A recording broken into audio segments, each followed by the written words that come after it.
Well, hello there. Eric Griffith here, aka Mr. Griftastic, and today we're going to answer a question that some of you have had about what else my BenQ remote could do. A lot of us in the classroom just take that BenQ remote, put it in our desk, and we're so used to just touching the board that we forget it's even there. But it is so incredibly helpful that I encourage you to actually carry it around. If you have a shirt pocket, pants pocket, use it like that. Duct tape a strap to it, whatever you can do. I would hold on to this device because it is more valuable than you think it is. So for one, we're going to talk about the setup that you have to do first. And for that, I'm going to jump into my next slide here. In order to make this work 100%, this remote, you need to have the USB receiver plugged in.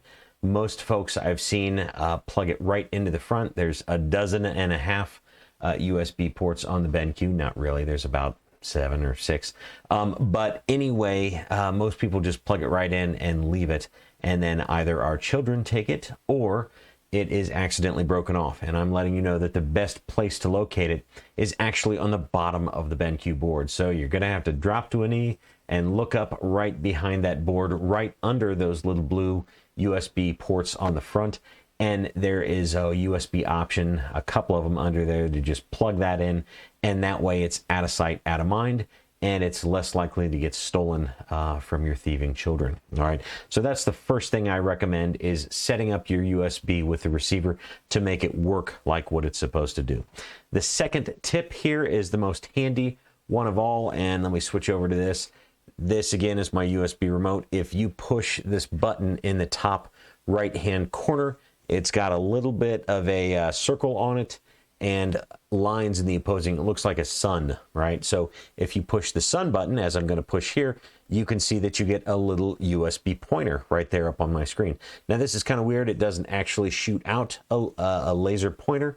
It is a 2.4 gigahertz USB pointer. So really it's kind of weird. You have to sort of adjust the angle, and this would be opposite from what you're viewing. So actually, it would work a lot better if I pointed it this way. If I go that way, you can see that as I'm pointing the remote, it just moves where I want it to move. So I've got a laser pointer right there built right into it. So the next thing on the list is actually the spotlight feature. So this is kind of neat. If I have my USB pointer right there, I can push the arrow button over. And as soon as I do this, you can see that it says scale and mode right there at the bottom. Scale up and down. So if I use the up and down features, this adjusts the scale of the spotlight. So if I hit up or down, you can see my spotlight is going larger and smaller. So you can see I can focus on different things in order to keep the attention of the children in the classroom. And again, if I hit this laser pointer over again, it turns, or I'm sorry, the arrow pad over again, it turns back into a laser pointer. So that's kind of a fun little feature. I'll click that once. And that allows us to use a built-in laser pointer right on our device. So let's jump back to the list and see what's next. Another one that's kind of nice that has carried over from the projector days. Remember when you had a projector and you plugged in your laptop or desktop and it just mirrored your screen up to the board and it just worked? Well, the same thing is possible here with the BenQ.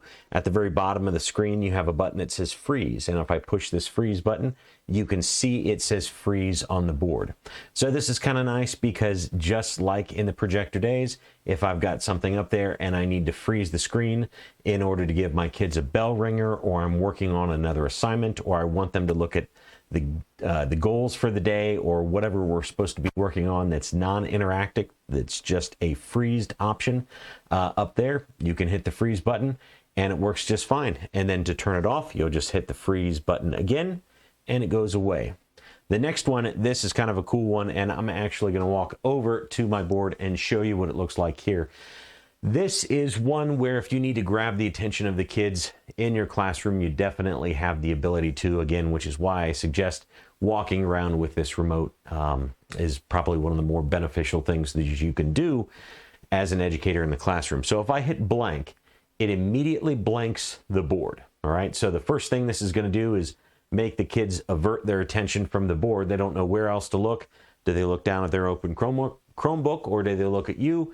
Depends on what you have going on in the classroom. But as soon as you click blank again, it pops back up. One of the other cool things that I will often do is blank the screen from afar, and as I'm walking back up to the front of the classroom, I'll just tap the board once and it wakes right back up. So essentially I'm putting the screen to sleep is what this option does. So it's a really cool feature.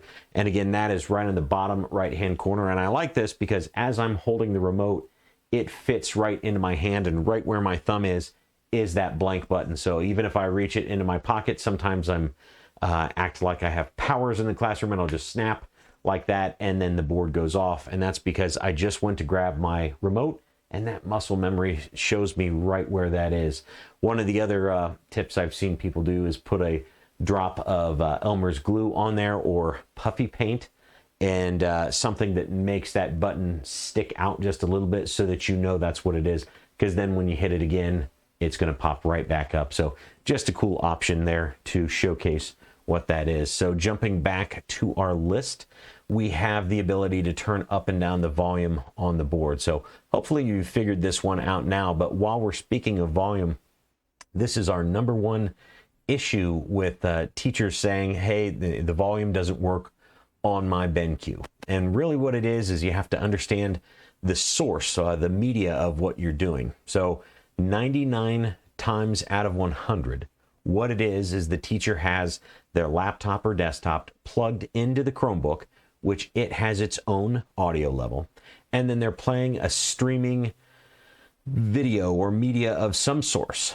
which is in a web browser, which also has its own separate volume, and then the board itself has its own separate volume. So you have 3 volume settings to contend with. So if I jump back over to my board, I know that I can turn the volume up and down, and you can see right there in the center of the screen, it's going up and down. That's a good one to have set and just leave it at that setting.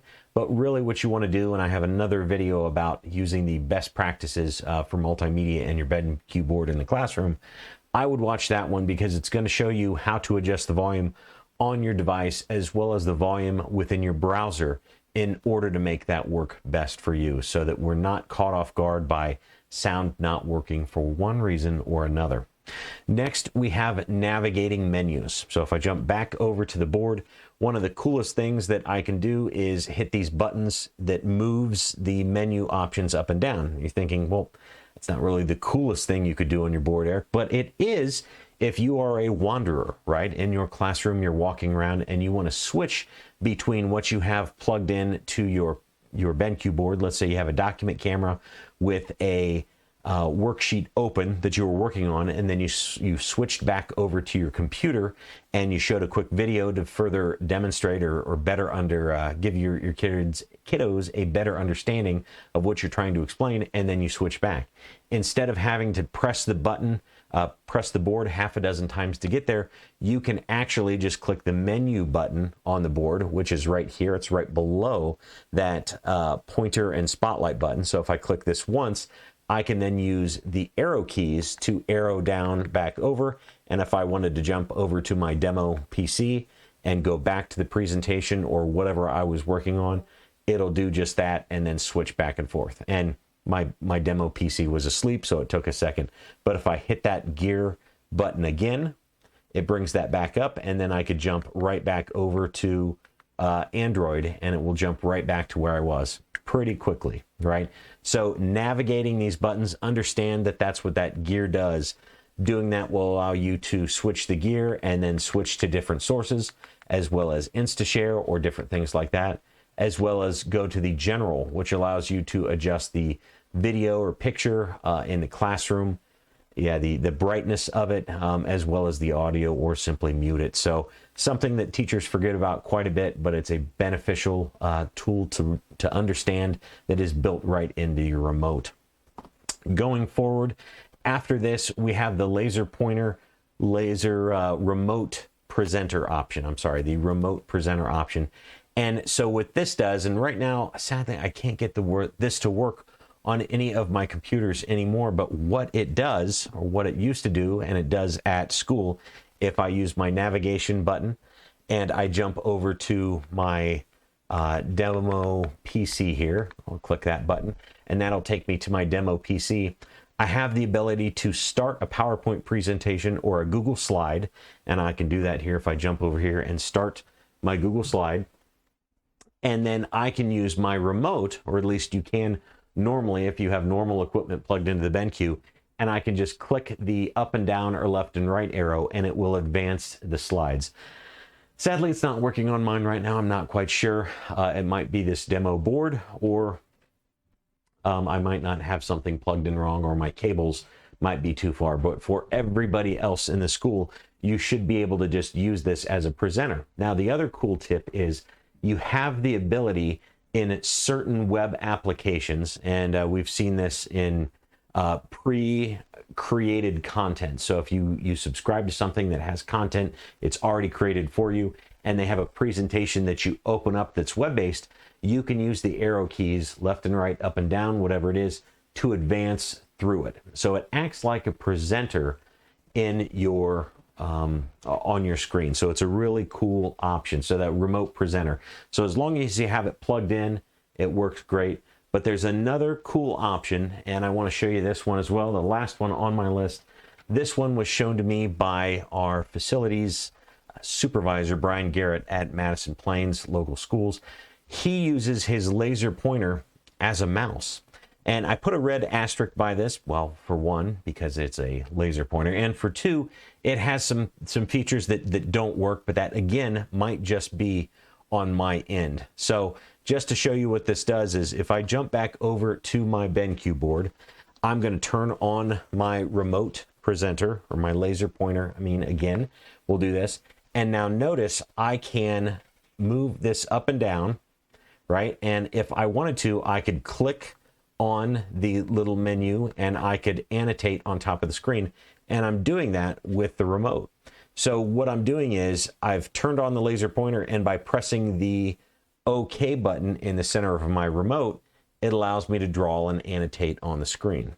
Okay, so essentially I'm using this as if I were touching the board, or a finger right on the board. So I can also, if I go ahead and turn this off, I can also go ahead and click the navigation buttons, and I can go up and down and choose any one of these buttons here. So if I click home, it'll switch sources. So I could even faster switch my source by just turning on the laser pointer, moving it over to the navigation menu, clicking it once, and then switching my source back to whatever I wanted here. So whatever works for you. The other cool option that this does is if I go ahead and I'm going to take my laptop here, and I have InstaShare loaded on my laptop, I'm going to start remote casting my screen up there. Hit disconnect, connect one more time, and then start casting, and then there you go. So I have a MacBook here just to show you that it works on both Windows and Mac. Now that I have this up on the screen, I can actually use it as a mouse. So if I click on another one of these options, whoops, click on another option here, click over here, I can switch to this slide, I can switch to this slide. I'm not touching my Mac at all. It's acting as if it's a mouse. So this feature only works when I'm wirelessly broadcasting to it, but it's a super cool option that I didn't know it just was possible. Maybe BenQ will update the drivers, the firmware on the board to allow us to use this mouse feature for regardless what is plugged in. That'd be an awesome option. But for now, I've got a wireless mouse that allows me to click and drag and move different icons around as needed when I use InstaShare or any other Android-based application that is on the board. So if I go back to home, and let's say I go to Easy Write right up here on the board, I can click and draw in Easy Write with my pointer right there on the remote. So super cool options, and I bet if you didn't know any of those options, I'd love a thumbs up on this video. But if you have another tip or trick that is related to the remote that we can add to it, for example, secretly how to use your remote as a microphone, please let me know in the comments, and I'll make another video explaining just how to do that. Thank you, and have a fantastic day.